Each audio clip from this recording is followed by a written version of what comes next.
안녕하세요. 책안뜰입니다. 오늘은 김지수 작가님의 짧은 소설을 준비하였습니다. 김지수 작가님의 작품은 1월에 제 채널에서 소개해드린 적이 있는데요. 단편 누가 강으로 떠났는가를 통해 우리는 잔잔한 감동과 위로를 받았습니다. 작가님께서는 현재 당신이 소설이다 라는 블로그를 운영하시며 꾸준한 작품 활동을 하고 계십니다. 이번 영상에서는 새 며느리, 막내 아들, 엄마를 찾습니다 등 반전이 있는 짧은 소설 5편을 들려드리겠습니다. 책안뜰과 함께 재미와 따뜻함, 가슴 뭉클한 이야기 속으로 들어가 보도록 하겠습니다. 즐거운 시간 되세요. 새 며느리. 남쪽 바닷가 춘향면 춘포리에 사는 87살 명촌댁에게 새 며느리가 들어왔다. 10여 년 전에 조광지처와 사별하여 이번에 새 신랑이 된 복남 씨는 65살이고 새 며느리는 62살이라고 했다. 도시에 사는 복남 씨의 누이가 허리 꼬부라진 노무와 머리 허연 남정네가 죽인지 밥인지 모르게 끓여 먹고 사는 게 너무 안타까워 수년 전부터 발벗고 나서더니 마침내 새색시를 데려왔다는 것이다. 해밍웨이의 소설 제목처럼 이 마을은 진즉 노인과 바다만 남은 곳이다. 다들 대처로 나가려고만 하지 들어오는 사람은 없었다.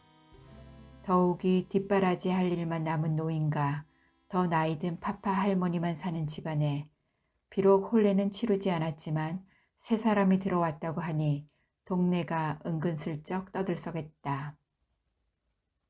이런저런 핑계를 대며 이웃들이 새색시 구경을 하러 왔다.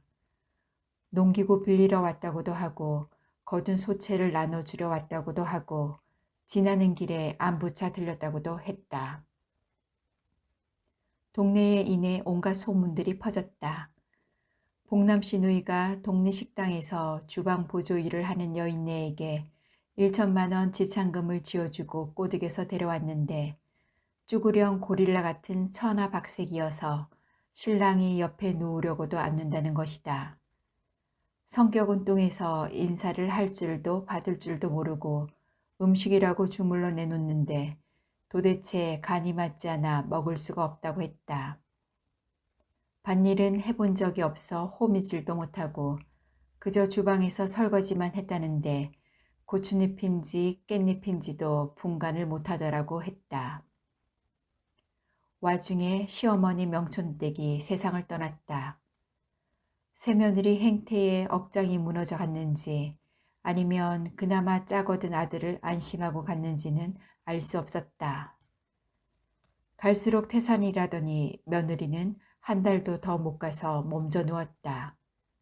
평생 함부로 고생하고 난 뒤끝인지 여기저기 안 아픈 데가 없다고 했다.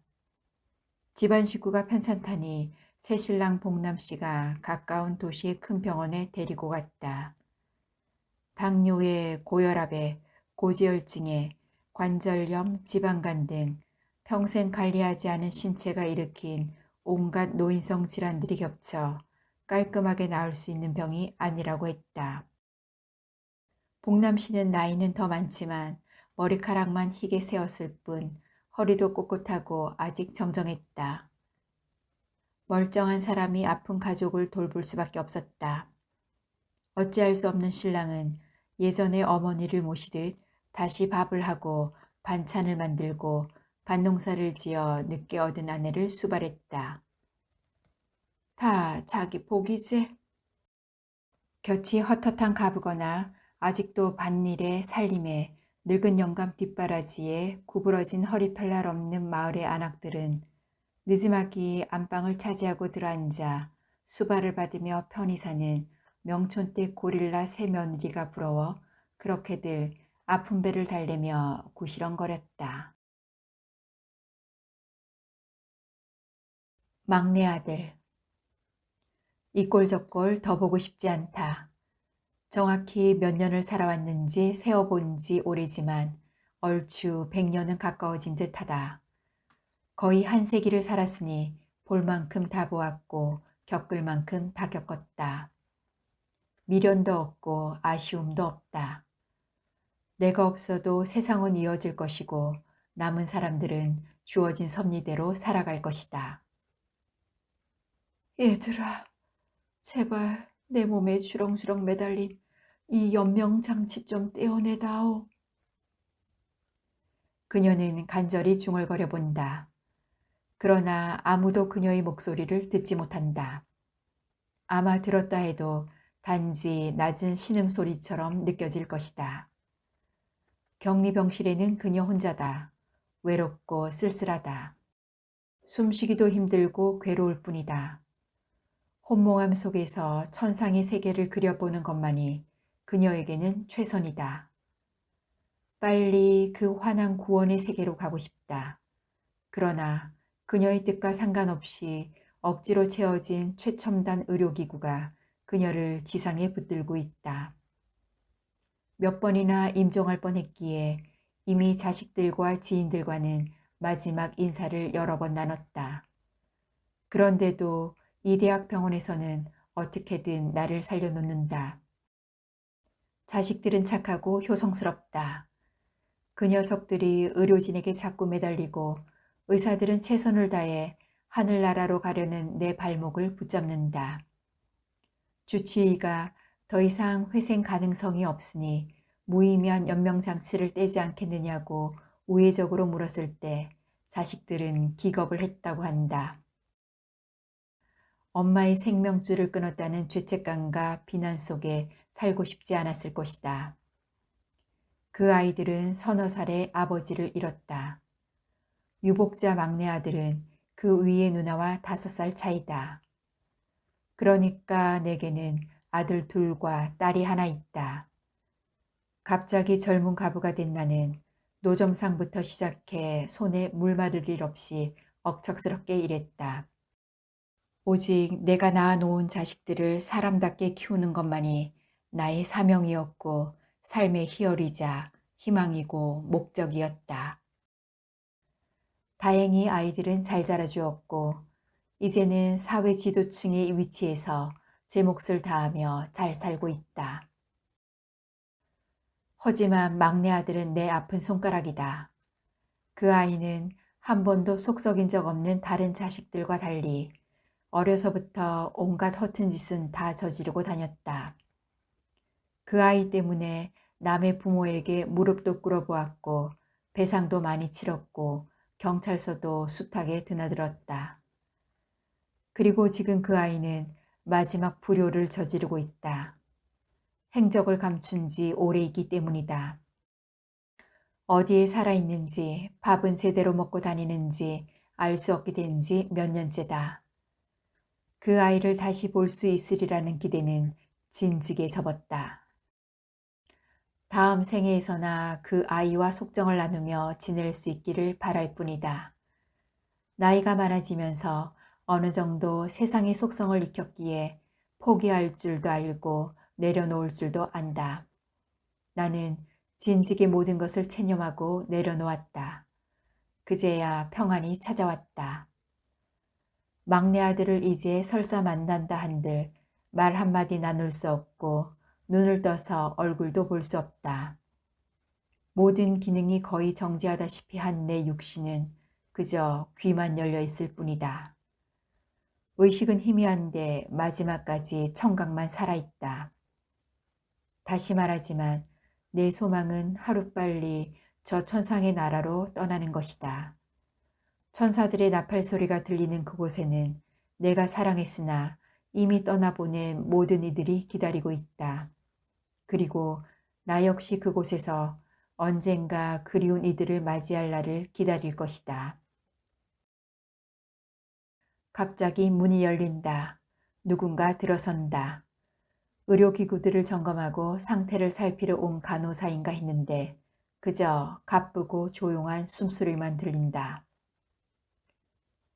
엄마. 나는 금방 알아챈다. 막내 아들의 목소리다.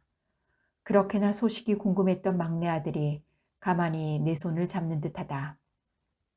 의학적으로 의식불명 상태인 나는 움찔하지도 못하고 그저 마음으로만 희미하게 느낀다. 엄마, 미안해. 아들이 낮게 말한다. 그리고 오랫동안 정적이 흐른다. 엄마, 힘들지? 이윽고 아들이 작게 묻는다. 불효를 용서해 주세요. 그리고 다시 침묵. 다음 생에서는 내가 엄마의 엄마로 태어나서 엄마에게 정말 잘할게. 축축하게 젖은 목소리로 아들이 내 귀에 속삭인다. 서서히 내 몸에 주렁주렁 달린 기구들이 하나씩 떨어져 나가는 것이 느껴진다. 엄마, 잘 가. 기구를 거두는 아들의 손길과 목소리가 점점 아득해진다. 갑자기 주변이 더없이 환히 밝아지면서 저 멀리 하늘길이 열린다. 눈부신 빗무리 속에서 천사들이 날개치며 날아온다. 막내야, 내가 진짜 효자였구나. 내 얼굴에 환희의 미소가 번진다. 아무도 말해주지 않았다. 이 이야기는 내 막역한 친구의 실제 경험담이다. 그는 3번 결혼했고 3번 헤어졌다. 미래는 예측할 수 없고 예측대로 사라지지도 않는다. 그렇다고 내일에 대한 설계와 꿈과 소망을 포기할 수는 없다. 그는 자신이 4번째 결혼을 계획한 것을 사람들이 부디 나무라지 말아주기를 바랬다. 그는 행복해지고 싶고 그러기 위해서는 배우자가 꼭 필요하다고 생각했다.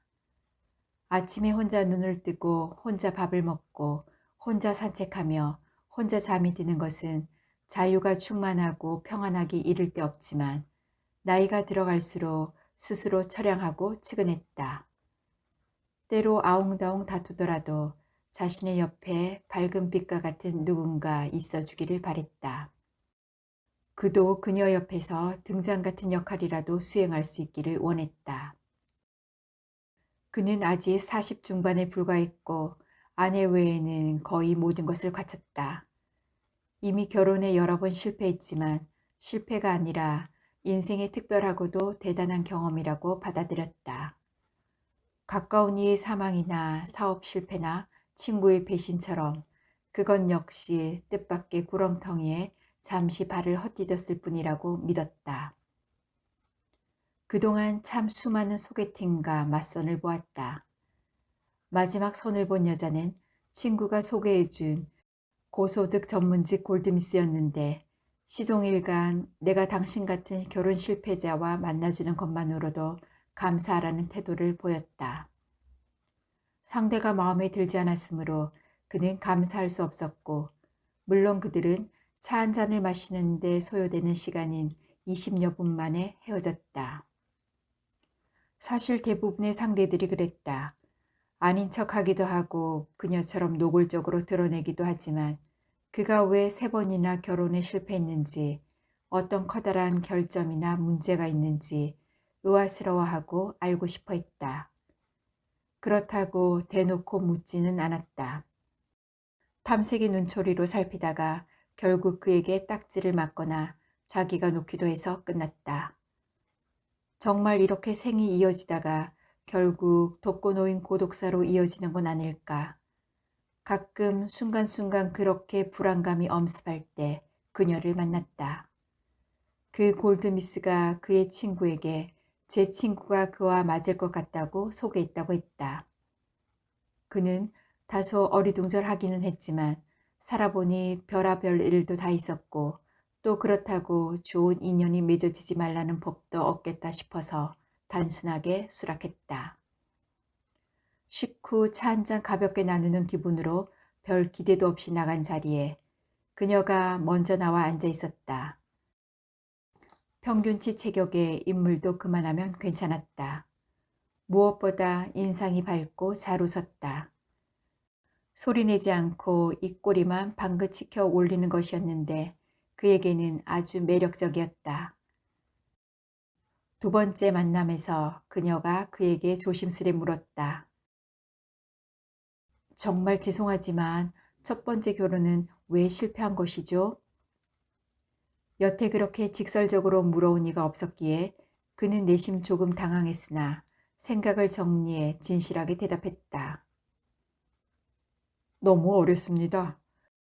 20대 중반이었는데 자주 심하게 싸웠고 해결할 능력도 노력도 부족했어요.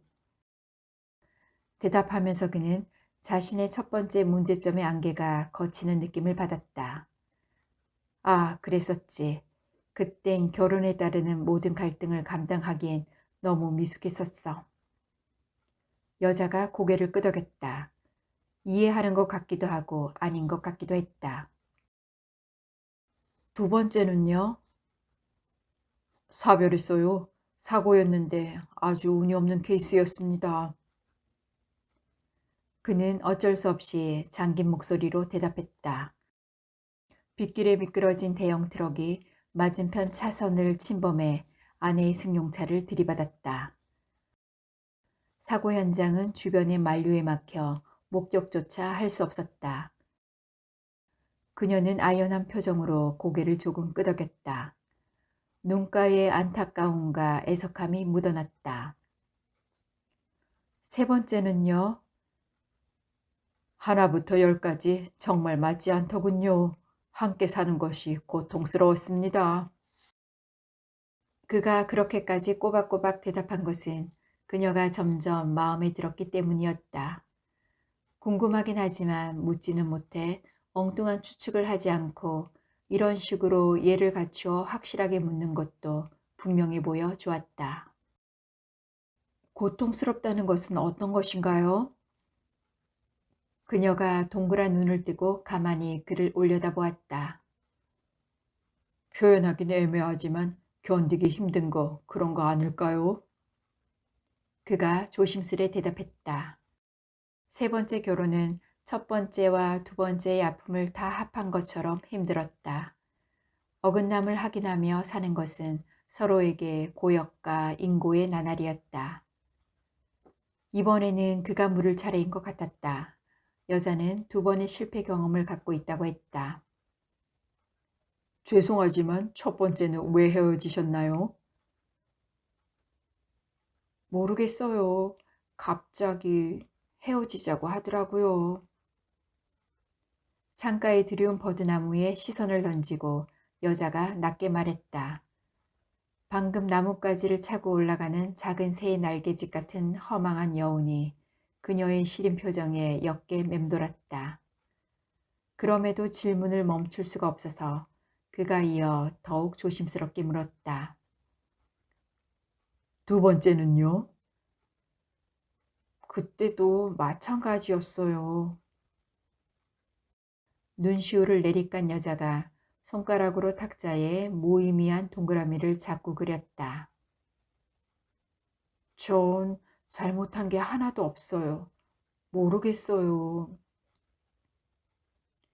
문득 고개를 든 여자가 머리를 살짝 저었는데 그 모든 말이 진실이라고 그 몸짓과 표정과 눈빛이 말했다.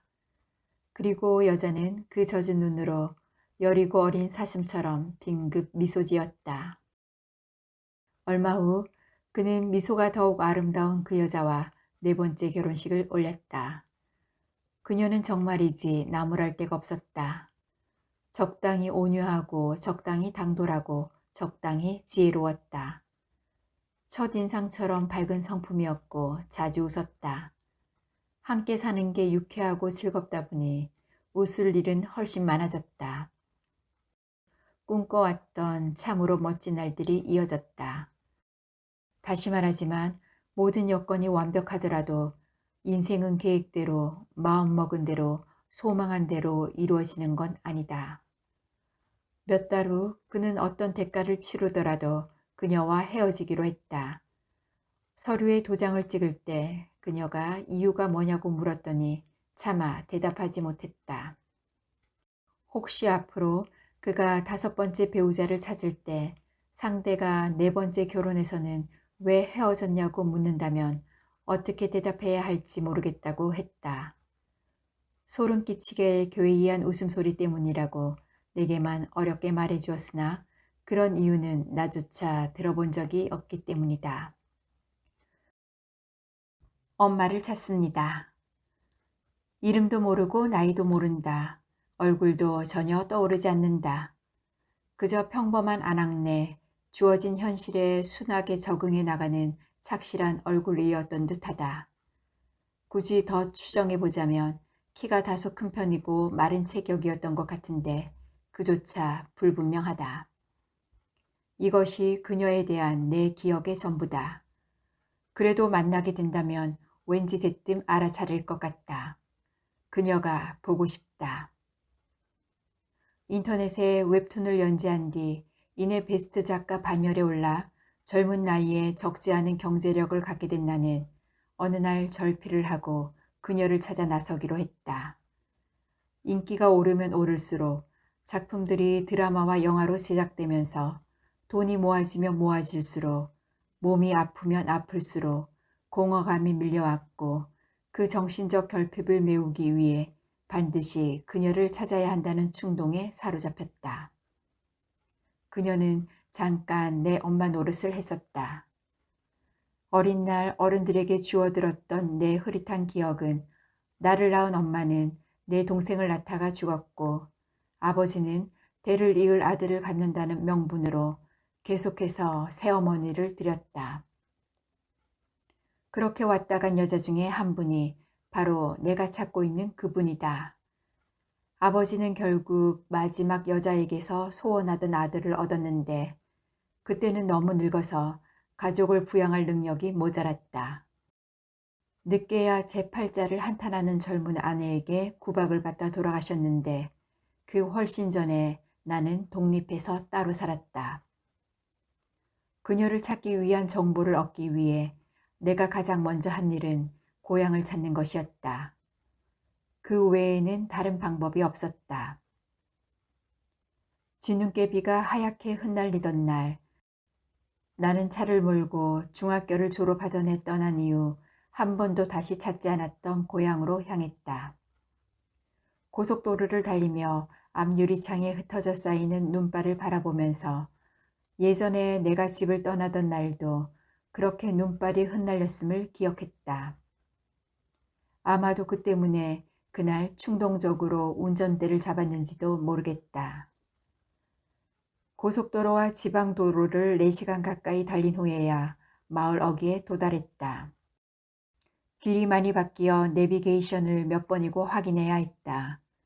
근 10여 년 전이긴 하지만 기억 속에 환하던 도로들이 덜어는 사라지고 덜어는 새로 넓히고 닫기어 대부분 분간하기 어려웠다. 변화한 건 마을도 마찬가지였다.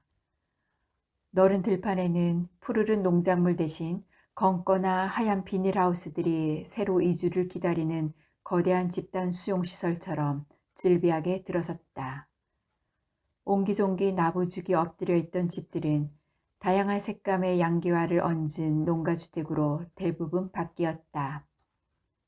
개울이 흐르던 좁다란 골목들도 웬만한 차량들은 지나갈 수 있을 만큼 시멘트가 덮여 확장되어 있었다.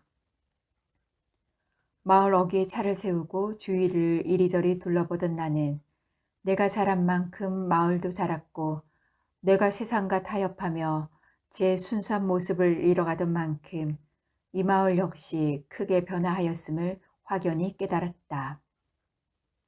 어떻게 고향만큼은 옛 모습 그대로 고스란히 남아있으리라 믿었던 것일까? 그것조차 이기적인 욕심이고 어리석음이었을까? 기억을 더듬어 내가 태어나고 자란 집을 찾아갔다. 길에는 사람도 개들도 눈에 띄지 않았다.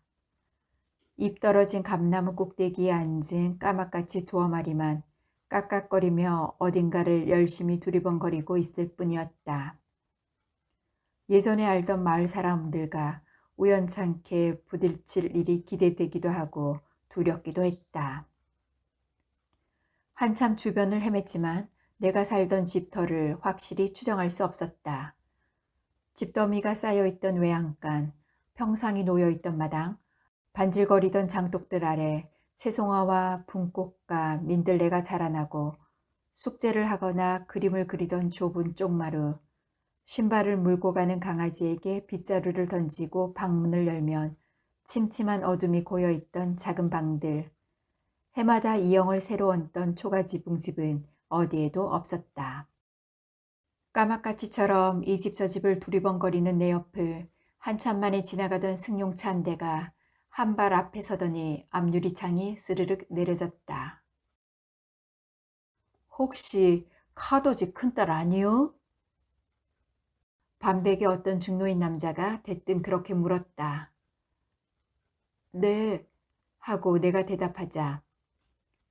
가만히 있어봐.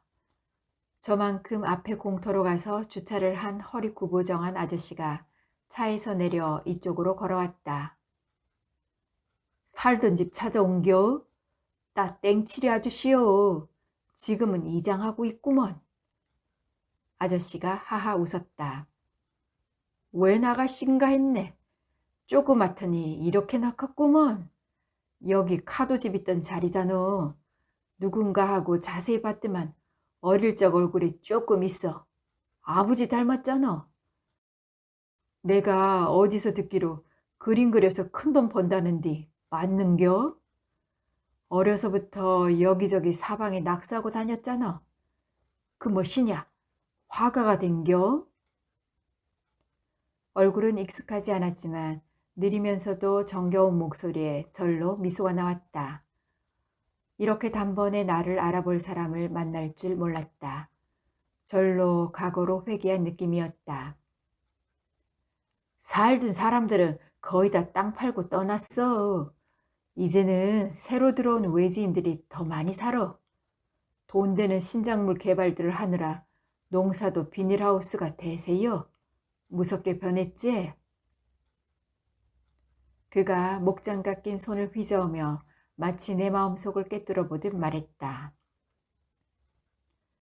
아직도 그가 어떤 사람이었던지 뚜렷이 기억나지 않았다. 내 유년의 기억은 오로지 내게 유일하게 인간다운 정을 베풀었던 한때의 새엄마로 모아졌던 것 같다. 집 찾는겨?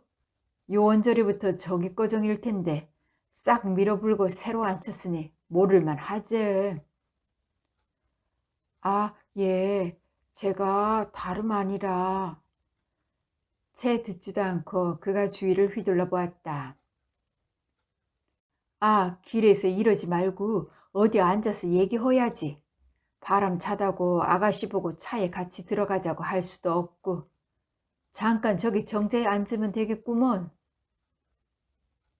그러고 보니 저만큼 느티나무 아래 공터에 그럴듯한 정자가 반듯하게 세워져 있는 것이 보였다.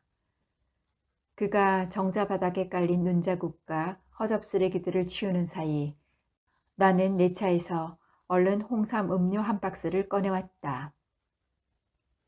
아버지가 대를 잇겠다고 아들 욕심이 좀 많았지?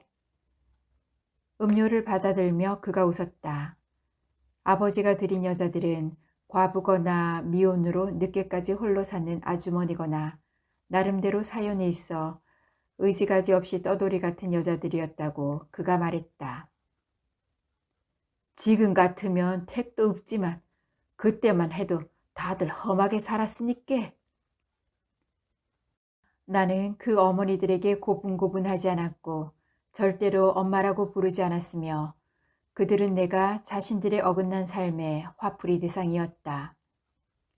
끼니를 챙겨주지 않아 하늘이 뱅뱅 돌 때도 많았고 한겨울에 내복 차림으로 내쫓긴 적도 많았다. 손바닥이나 회초리나 나무 등걸 등 잡히는 대로 아무 때나 함부로 두들겨 맞았고 머리채를 질질 끌리기도 발에 차이기도 했다. 그 어머니도 당연히 그럴 줄 알았다. 그런데 그녀는 오자마자 과한 노동과 영양 부족으로 불어터진 내 손등을 붙잡고 눈시울을 훔쳤다. 그리고 나보다 더 부러터진 제 까칠한 손바닥으로 쓸어주고 맨솔에담을 발라주었다. 그 화한하고 톡 쏘는 듯한 수분 보충제의 냄새는 내 평생의 기억 속에 가장 따뜻한 냄새로 남았다. 내가 충동적으로 땅바닥이고 벽지고 그림을 그려대면 그녀는 웃으며 고개를 끄덕였다. 넌 재주도 좋구나. 어떻게 그렇게 잘 그리냐. 나중에 화가해도 되겠다. 그때는 화가가 뭔지도 몰랐다. 미술 공부를 할 사정이 못 되어서 결국 화가는 되지 못했지만 어쨌든 지금은 인터넷에 그림을 올려 해마다 엄청난 수익을 쌓고 이름을 얻었다. 웹툰 작가로서의 필명을 대면 모르는 젊은이는 드물 것이다. 어린 날 한두 마디라도 북돋아주고 칭찬해준 그 어머니 때문에 어쩌면 이 자리까지 올랐는지 모른다. 혹시 제 어머니 중에 다른 지방 말씨를 썼던 분 기억하시나요? 이런저런 이야기를 늘어놓는 이장 아저씨에게 나는 가장 중요하고 어려운 질문을 꺼냈다. 전혀 뜻밖이었는지 그가 눈시울을 끔뻑였다.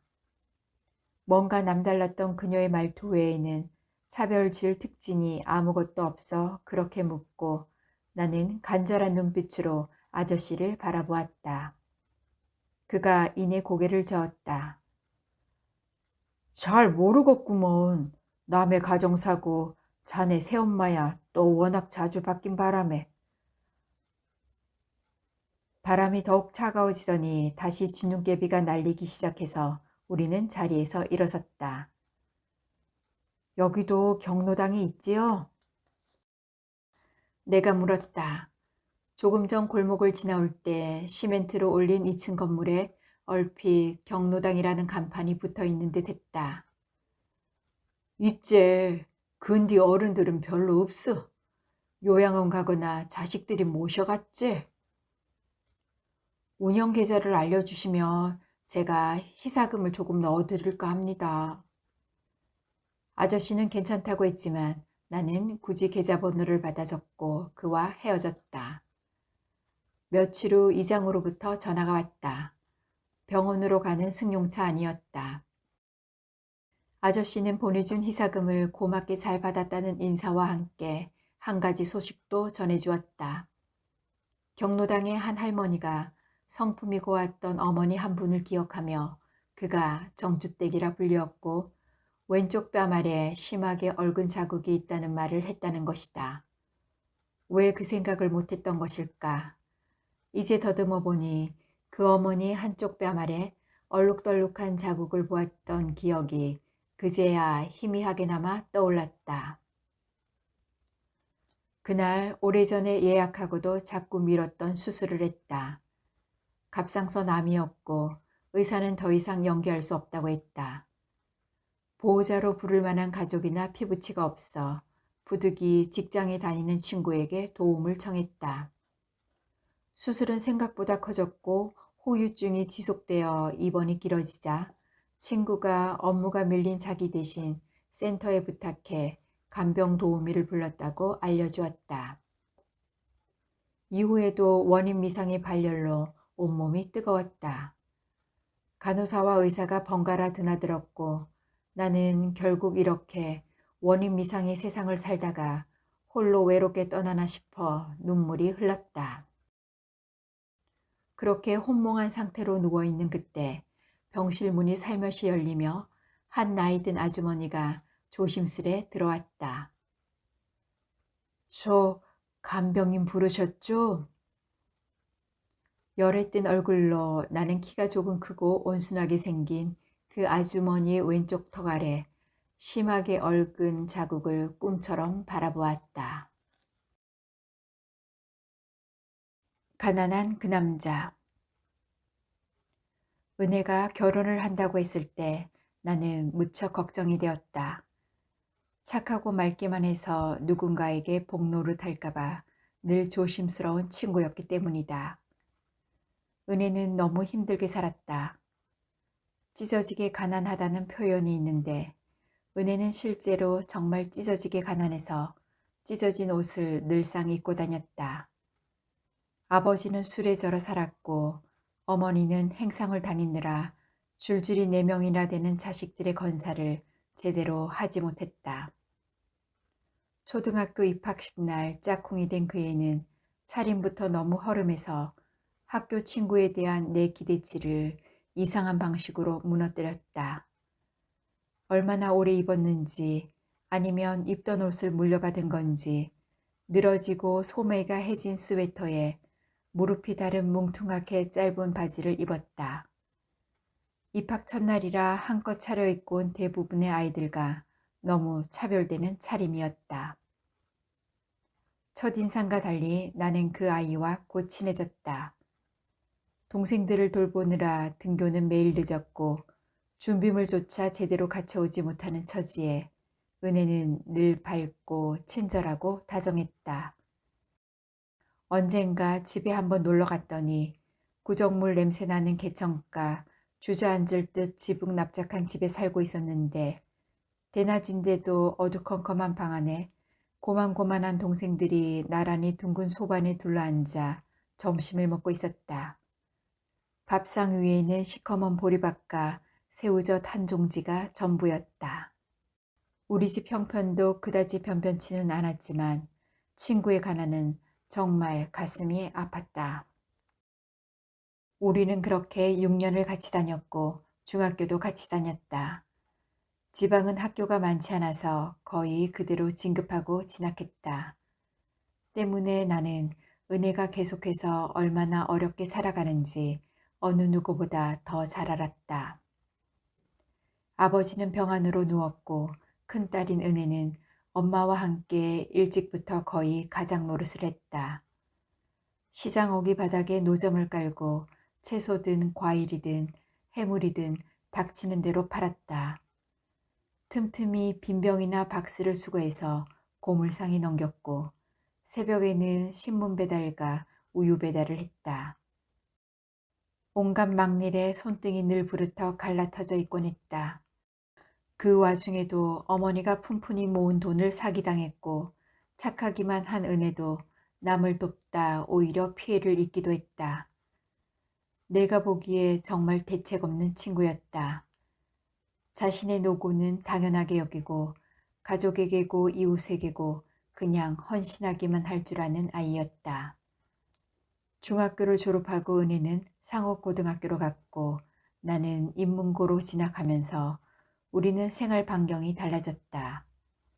이후 나는 서울로 대학을 갔고 은혜는 최우수 졸업생 특채로 은행에 입행했다. 우리는 자주 만나지 못했으나 가끔 편지를 주고받았다. 그러다 그 편지마저도 점차 드물어지면서 서로 소식이 끊어졌다.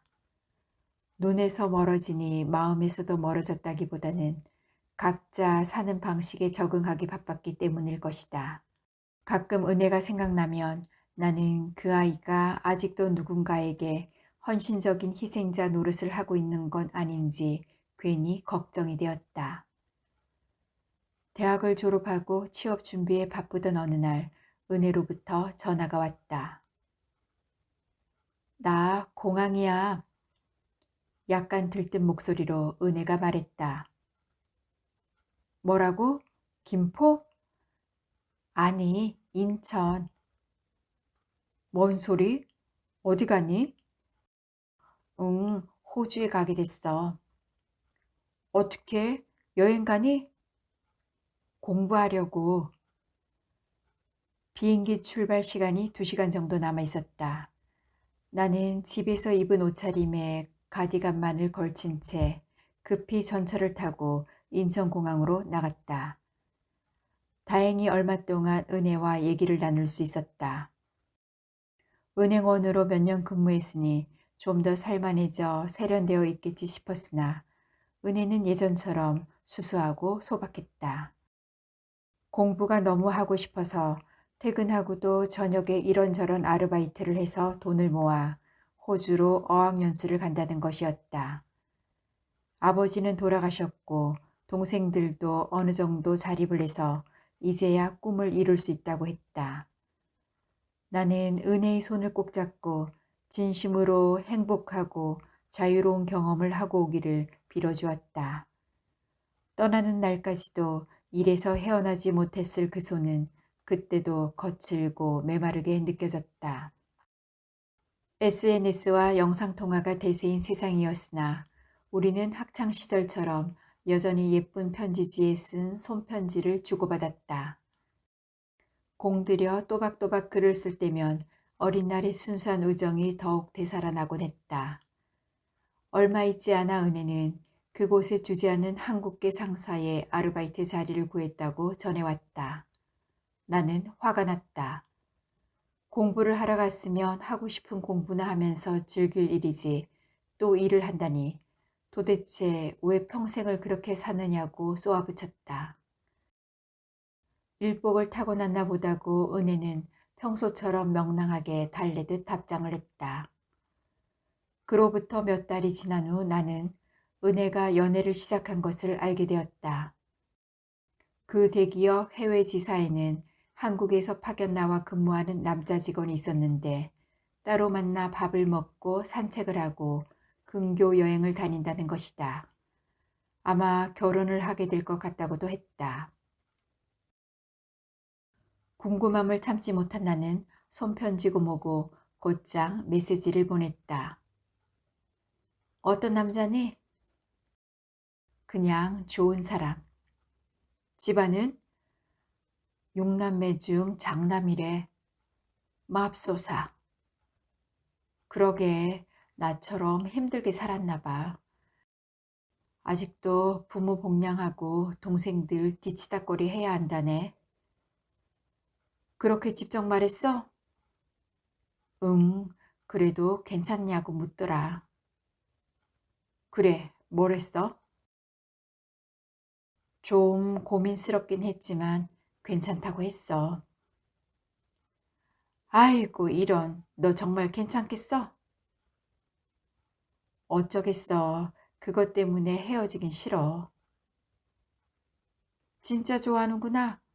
그래도 잘 생각해봐. 내가 외로워서 그럴 수 있어. 아니야. 검소하고 소탈하고 좋은 사람이야. 가정사정 때문에 헤어지는 건 아닌 것 같아.